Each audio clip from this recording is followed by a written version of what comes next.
કચ્છમાં ઉનાળાની શરૂઆત સાથે આકરો તાપ પડી રહ્યો છે। આ સ્થિતિમાં વન્યજીવોની સુરક્ષા માટે વન વિભાગે વિશેષ વ્યવસ્થા કરી છે। પશ્ચિમ કચ્છ વન વિભાગના નાયબ વન સંરક્ષક યુવરાજસિંહ ઝાલાના જણાવ્યા મુજબ સપ્ટેમ્બર સુધી સારા વરસાદને કારણે કુદરતી જળ સ્ત્રોતોમાં હજુ પાણી છે, પરંતુ વધતી ગરમીને ધ્યાનમાં રાખીને વિભાગે આગોતરું આયોજન કર્યું છે।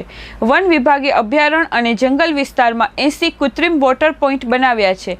આ પોઈન્ટ્સ પર ટેન્કર દ્વારા નિયમિત પાણી પહોંચાડવામાં આવે છે। વન્યજીવોની સુરક્ષા માટે દરેક વોટર પોઈન્ટ પર ટ્રેપ કેમેરા લગાવવામાં આવ્યા છે।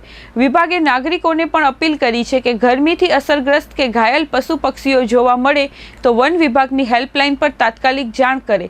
સાથે જ લોકોને પોતાની ઘરની આસપાસ પશુ પક્ષીઓ માટે પાણીના વાસણ મૂકવાની અપીલ કરવામાં આવી છે। વન વિભાગ દ્વારા કૃત્રિમ વોટર પોઈન્ટ બનાવતા પહેલા કુદરતી જળ સ્ત્રોતોનું પરીક્ષણ કરવામાં આવે છે। વન્યજીવોની સલામતીને ધ્યાનમાં રાખીને જ નવા વોટર પોઈન્ટની પસંદગી કરવામાં આવે છે। કચ્છ જિલ્લામાં વન્ય પ્રાણીની સંખ્યા સવિશેષ જોવા મળે છે।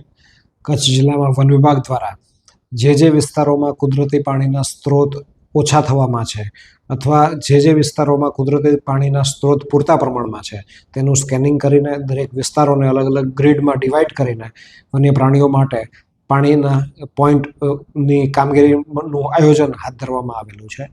આ વર્ષની વાત કરીએ તો કચ્છ જિલ્લામાં સપ્ટેમ્બર એન્ડ સુધી ખૂબ સારો વરસાદ હોવાના કારણે કુદરતી પાણીના સ્ત્રોત ઘણા બધા હાલ હયાત સ્થિતિમાં છે।